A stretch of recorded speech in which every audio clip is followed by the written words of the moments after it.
L'histoire que tu t'apprêtes à entendre n'est pas un conte de fées, ni une légende lointaine.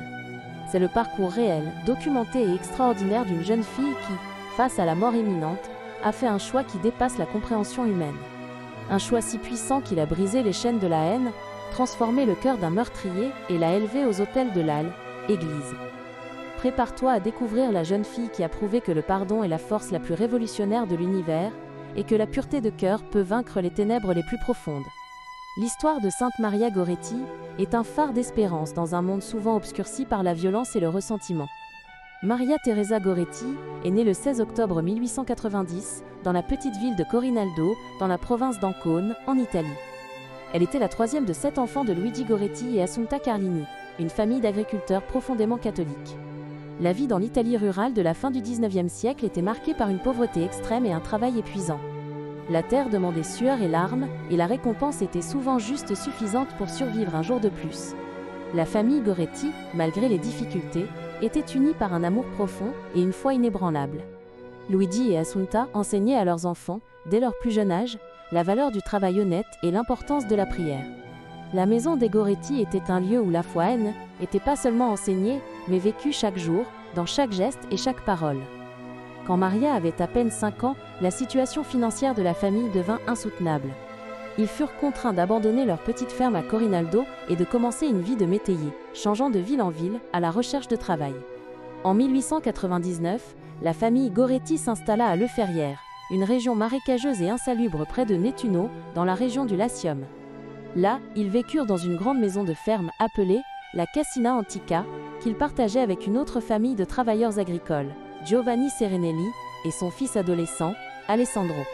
Le déménagement à Leferrière fut un défi immense. La région était hostile, et le travail sur les terres du comte Mazzoleni était ardu et mal rémunéré. La vie à la Cascina Antica était dure, mais la famille Goretti puisait sa force dans l'union et la foi. La région de Leferrière était connue pour ses marais infestés de moustiques porteurs de la malaria. Et c'est cette terrible maladie qui frappa la famille Goretti de manière dévastatrice. En mai 1900, Luigi Goretti, le père aimant et pourvoyeur de la famille, contracta la malaria et mourut rapidement. Maria n'avait que 9 ans. La mort de Luigi laissa Assunta veuve, avec 6 jeunes enfants à élever et une lourde dette envers le propriétaire des terres. La perte du père fut un coup très dur pour la famille, mais la foi d'Assunta et la résilience de ses enfants les maintinrent unis. L'absence de Luigi laissa un vide profond dans la maison, mais renforça aussi les liens entre les membres de la famille, qui se soutenaient mutuellement pour surmonter la douleur et les difficultés. À partir de ce moment, l'enfance de Maria Goretti prit fin. Tandis que sa mère, Assunta, et ses frères et sœurs aînés passaient leur journée à travailler durement sous le soleil brûlant dans les champs pour payer les dettes et assurer le nécessaire, Maria prit la responsabilité de s'occuper de la maison. À seulement 9 ans, elle cuisinait, nettoyait, lavait le linge, veillait sur ses frères et sœurs plus jeunes, en particulier la petite Teresa, et trouvait encore du temps pour prier. Elle devint la petite mère de la famille, faisant preuve d'une maturité et d'un dévouement qui impressionnait tous ceux qui la connaissaient.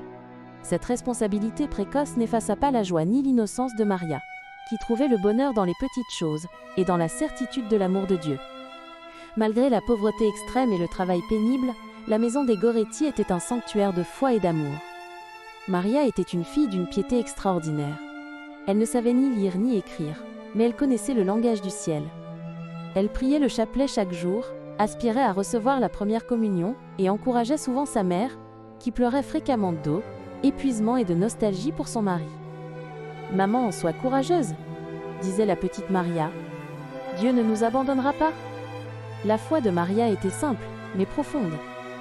Elle trouvait du réconfort dans la prière et dans la certitude que Dieu était toujours présent, même dans les heures les plus difficiles. La dévotion de Maria était un exemple pour tous autour d'elle, une lumière brillante au milieu des ténèbres de la pauvreté et de la souffrance. À 11 ans, après beaucoup d'insistance et de préparation avec l'aide des voisins, Maria reçut enfin sa première communion. Ce fut le jour le plus heureux de sa vie.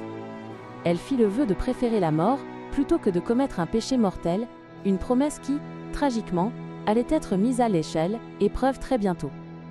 La première communion de Maria fut un moment de grande joie pour la famille Goretti, un rayon de lumière au milieu de l'obscurité de la pauvreté et du deuil. La pureté de cœur de Maria et son amour pour Jésus Eucharistie étaient évidents dans chaque geste et chaque parole, inspirant tous ceux qui la connaissaient. Alors que la famille Goretti vivait dans la lumière de la foi, la famille Serenelli, avec qui il partageait la maison, vivait dans une atmosphère bien différente. Giovanni Serenelli était un homme amer et souvent ivre. Son fils, Alessandro, alors âgé d'environ 20 ans, avait grandi dans un environnement négligé, sans la présence d'une mère souffrant de troubles mentaux et exposée à de mauvaises influences. Alessandro était un jeune homme fort, mais au caractère instable, sujet à des accès de colère et fasciné par des revues et images immorales qu'il cachait dans sa chambre. La cohabitation avec les Serenelli était difficile, mais la famille Goretti tentait de maintenir la paix et l'harmonie dans la maison. La différence entre les deux familles était frappante, un contraste entre la lumière de la foi et l'obscurité du péché. Avec le temps, Alessandro commença à regarder Maria, qui devenait une jeune fille jolie, avec des intentions impures. Il commença à la harceler avec des propositions indécentes et des menaces. Maria, terrifiée, repoussait fermement toutes ses avances. Elle essayait à tout prix d'éviter de rester seule avec lui, mais n'osait pas en parler à sa mère, car Alessandro avait menacé de la tuer si elle disait un mot à quiconque. La peur et l'angoisse devinrent des compagnons constants de la petite Maria, mais sa détermination à rester pure et fidèle à Dieu ne vacilla jamais. Elle trouvait refuge dans la prière et l'espoir que Dieu la protégerait. Le courage de Maria face aux menaces d'Alessandro est un témoignage de sa force intérieure et de sa foi inébranlable. Le 5 juillet 1902, la journée s'annonçait chaude et étouffante à Le Ferrière. Était un samedi. Assunta et les autres travailleurs étaient au champ, en train d'égrener des haricots. Maria, âgée de 11 ans et 8 mois, était assise sur les marches devant la maison, raccommodant une chemise appartenant à Alessandro, tout en veillant sur sa petite sœur Teresa, qui dormait sur une couverture à proximité. La scène semblait d'une tranquillité trompeuse, un prélude à la tragédie qui allait se produire. L'innocence de Maria contrastait avec la méchanceté qui s'approchait, une ombre sombre menaçant de détruire sa vie. Alessandro, sachant que Maria était seule, quitta le travail au champ et retourna à la maison. Il monta les escaliers, attrapa Maria par le bras et la traîna à l'intérieur, verrouillant la porte. Il exigea qu'elle se soumette à ses désirs. Maria résista de toutes ses forces. Elle se battit, pleura et cria, non seulement par peur, mais par une profonde conviction morale. « Non, non, Dieu ne veut pas ça !» criait-elle. « C'est un péché. Tu iras en enfer !» Le courage de Maria face à la violence d'Alessandro est un témoignage de sa foi inébranlable et de sa pureté de cœur. La résistance de Maria ne fut pas seulement physique, mais spirituelle, une défense héroïque de sa dignité et de sa foi. Aveuglé par la luxure et la colère devant le refus implacable de la jeune fille, Alessandro saisit un poinçon en métal, un outil tranchant d'environ 25 cm utilisé pour réparer les harnais, et commença à la frapper brutalement. Il la poignarda 14 fois dans la poitrine, l'abdomen et le dos. Maria tomba au sol, saignant abondamment. Pensant qu'elle était morte, Alessandro s'enfuit et se barricada dans sa chambre. La brutalité de l'attaque choqua tous ceux qui en furent témoins, laissant une marque indélébile dans l'histoire de Le Ferrière. La violence d'Alessandro fut un acte de pure méchanceté, une violation brutale de l'innocence et de la pureté de Maria. Les cris de la petite Teresa, réveillés par le bruit, alertèrent Assunta et Giovanni, qui coururent à la maison. Ils trouvèrent Maria dans une mare de sang, gravement blessée, mais encore consciente. Malgré une douleur atroce, elle réussit à raconter à sa mère ce qui était passé, révélant aussi les menaces antérieures d'Alessandro. La douleur d'Assunta, en voyant sa fille dans cet état, est inimaginable. Mais elle trouva la force de réconforter Maria et de chercher de l'aide. La scène dans la maison des Goretti était celle du désespoir et de l'angoisse, un cauchemar devenu réalité. Maria fut transportée en urgence dans une charrette tirée par des chevaux jusqu'à l'hôpital de Nettuno, un trajet agonisant de plusieurs kilomètres. Les médecins furent surpris qu'elle soit encore en vie. Les blessures avaient traversé ses poumons, son cœur et ses intestins. Elle fut soumise à une opération d'urgence qui dura 2 heures, sans anesthésie, car son état était trop faible pour la supporter. Maria supporta la douleur terrible avec une patience héroïque, tenant un crucifix et murmurant des prières. Le courage de Maria pendant l'opération impressionna tous les présents, qui voyaient en elle un exemple de foi et de résignation. La force intérieure de Maria témoignait de son union profonde avec le Christ souffrant. Le lendemain, 6 juillet, il devint clair que Maria ne survivrait pas. Le prêtre local fut appelé pour lui administrer les derniers sacrements. Avant de lui donner la Sainte Communion, le prêtre posa à Maria une question cruciale. « Maria, Jésus a pardonné à ses bourreaux sur la croix. Pardonnes-tu de tout cœur à l'homme qui t'a fait cela ?» La question du prêtre résonna dans la chambre de l'hôpital, un moment de profonde réflexion et de silence. La réponse de Maria serait un témoignage éternel de sa foi et de son amour inconditionnel. La réponse de Maria, prononcée d'une voix faible mais pleine de conviction, résonna pour l'elle, éternité. Oui, je lui pardonne par amour pour Jésus, et je veux qu'il soit avec moi au paradis. Que Dieu le pardonne, car moi je lui ai déjà pardonné. Le pardon de Maria ne fut pas seulement un acte de miséricorde, mais une démonstration d'amour inconditionnel, un reflet de l'amour du Christ sur la croix. La grandeur des âmes de Maria face à la mort est un exemple inspirant pour nous tous, un rappel que le pardon est la plus grande victoire sur la haine. Peu de temps après, à 15h45, Maria Goretti rendit son âme à Dieu. Elle n'avait que 11 ans.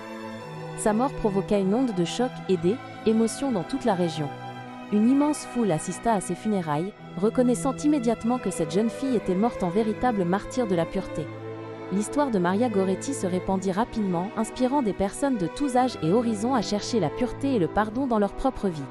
Le sacrifice de Maria ne fut pas vain, mais un puissant témoignage de l'amour de Dieu et de la force de la foi. Alors que Maria entrait dans la gloire du ciel, Alessandro Serenelli entamait sa descente en enfer sur terre. Il fut arrêté presque immédiatement après le crime. La police dut le protéger de la fureur de la foule qui voulait le lyncher.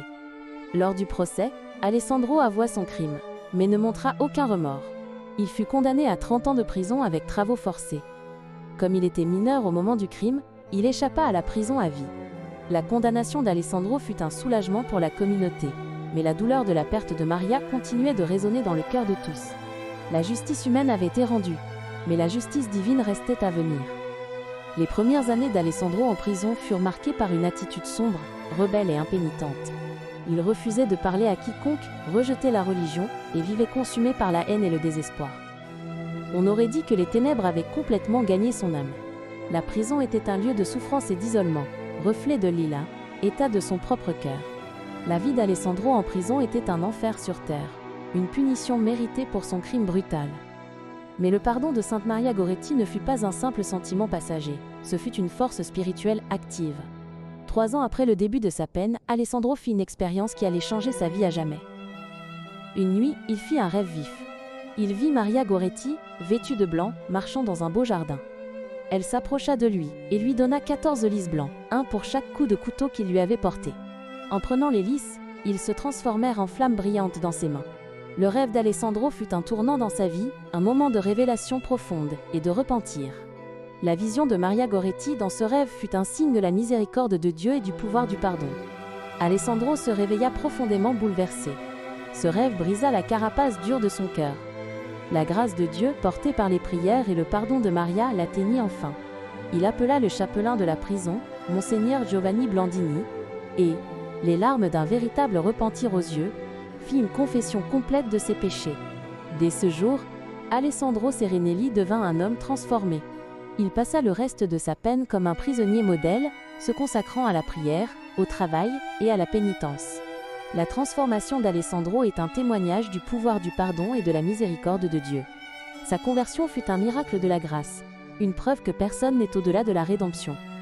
Après avoir purgé 27 ans de sa peine, Alessandro fut libéré pour bonne conduite.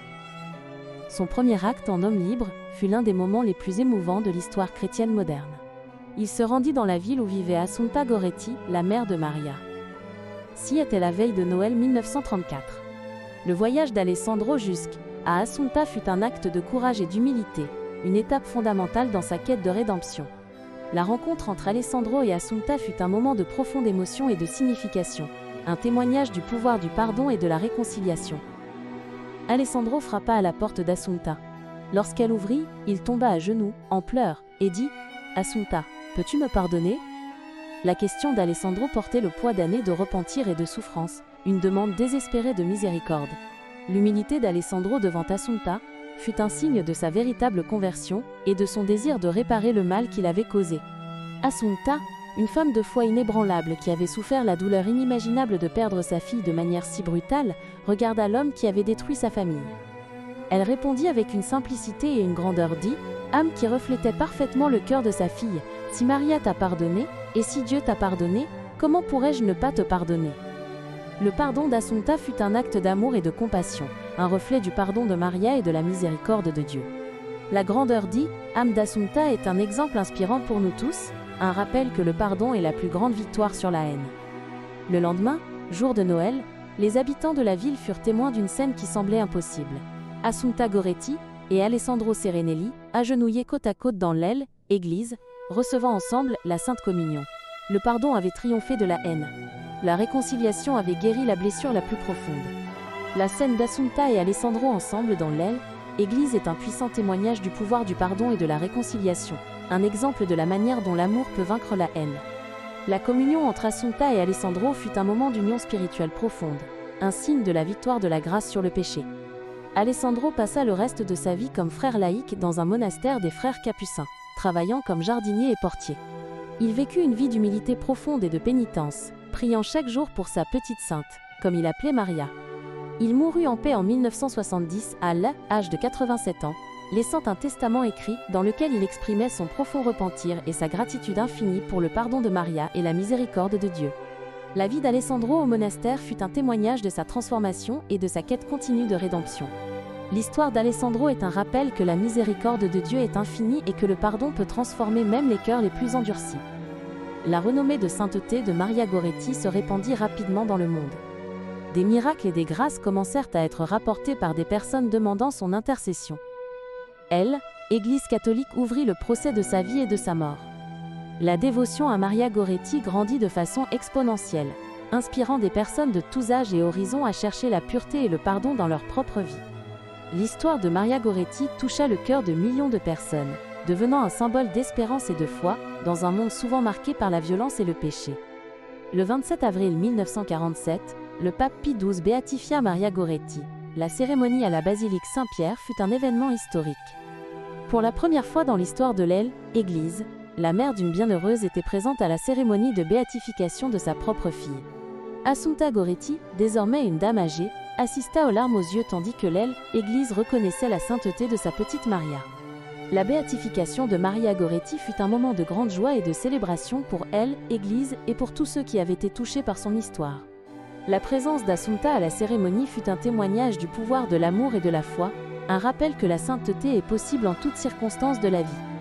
3 ans plus tard, le 24 juin 1950, le même pape Pie XII canonisa Sainte Maria Goretti. La foule rassemblée à Rome était si immense, estimée à environ 1 demi-million de personnes, majoritairement des jeunes, que la cérémonie dut se tenir à l'extérieur de la basilique Saint-Pierre, sur la place, ce qui était inédit à sa époque. La canonisation de Maria Goretti fut un événement monumental, un témoignage de l'impact de sa vie et de son sacrifice. La foule de jeunes présents à la cérémonie fut un signe de la pertinence du message de Maria Goretti pour les nouvelles générations, un appel à la pureté et au courage, dans un monde souvent marqué par la tentation et le péché. Le pape Pie XII déclara Maria Goretti la Sainte Agnès du XXe siècle et la proposa comme modèle de pureté et de courage pour la jeunesse du monde entier. Assunta était de nouveau présente, avec ses autres enfants. Alessandro Serenelli, bien qu'invité, choisit de ne pas assister à la cérémonie pour ne pas détourner l'attention de la gloire de Maria, mais il suivit la cérémonie en prière, depuis son monastère. La présence d'Assunta à la canonisation de sa fille fut un moment d'émotion profonde et de signification, un témoignage du pouvoir de l'amour et de la foi. L'absence d'Alessandro fut un acte d'humilité et de respect, une reconnaissance de la grandeur de la sainteté de Maria Goretti.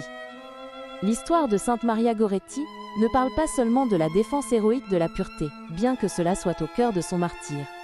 C'est avant tout une histoire sur le pouvoir invincible du pardon. Dans un monde souvent consumé par la vengeance, le ressentiment et la culture de l'annulation, Maria Goretti nous lance un défi radical. Le message de Maria Goretti est plus pertinent aujourd'hui que jamais, un rappel que le pardon est la clé de la paix et de la réconciliation.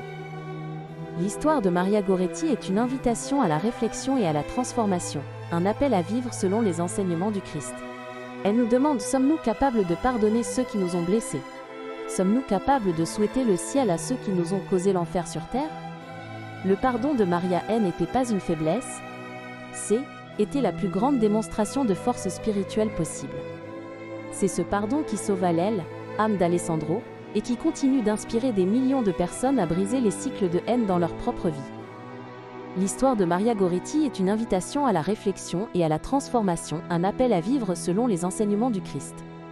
Le pardon de Maria Goretti est un exemple de la manière dont l'amour peut vaincre la haine, un témoignage du pouvoir de la grâce de Dieu. L'histoire que tu viens d'entendre ne parle pas seulement du passé, c'est une graine pour l'avenir. Les saints ne sont pas sur un piédestal pour être simplement admirés. Ils sont une invitation, un appel pour que nous aussi devenions des héros de la foi en notre temps, en notre lieu. La vie de Maria Goretti est un exemple de la manière dont la foi et l'amour peuvent transformer le monde, un témoignage du pouvoir de la grâce de Dieu. Le message de Maria Goretti est un appel à l'action, une invitation à être des instruments de paix et de pardon dans nos propres vies. Si ce message a touché ton cœur, ne le garde pas pour toi. Le monde a besoin de lumière, le monde a besoin d'espérance. Sois celui ou celle qui porte cette lumière. Partage cette vidéo. Abonne-toi pour ne manquer aucune histoire. Et surtout prie avec nous pour que davantage de cœurs soient touchés. Ensemble nous sommes le TVI, Église vivante. Ensemble nous gardons la flamme de la foi allumée. Le message de Maria Goretti est un appel à l'action, une invitation à être des instruments de paix et de pardon dans nos propres vies. Avant que nous fassions la prière ensemble, je veux te faire une invitation spéciale. Pense maintenant à quelqu'un que tu aimes et qui est loin de Dieu. Un enfant, un frère, un ami, un conjoint. Quelqu'un dont le cœur semble durci, dont le chemin semble perdu. Écris le nom de cette personne dans les commentaires. Parce que tout comme le pardon de Maria a atteint l'âme d'Alessandro dans une prison, l'intercession de Sainte Maria Goretti peut atteindre le cœur de celui que tu aimes, peu importe à quel point il semble éloigné. Écris le nom. Et maintenant, prions ensemble, avec foi. Prière à Sainte Maria Goretti. Ô Sainte Maria Goretti, qui, fortifiée par la grâce de Dieu, n'hésita pas à verser ton sang et à sacrifier ta vie pour défendre ta pureté virginale, regarde avec grâce la malheureuse humanité qui s'est égarée du chemin du salut éternel. Enseigne-nous tous, et spécialement la jeunesse, avec quel courage et quelle promptitude nous devons fuir tout ce qui offense Jésus et souille nos âmes par le péché. Obtiens pour nous du Seigneur la victoire dans la tentation, le réconfort dans les tristesses de la vie et la grâce que nous demandons ardemment, afin que nous puissions un jour jouir avec toi de la gloire impérissable du ciel.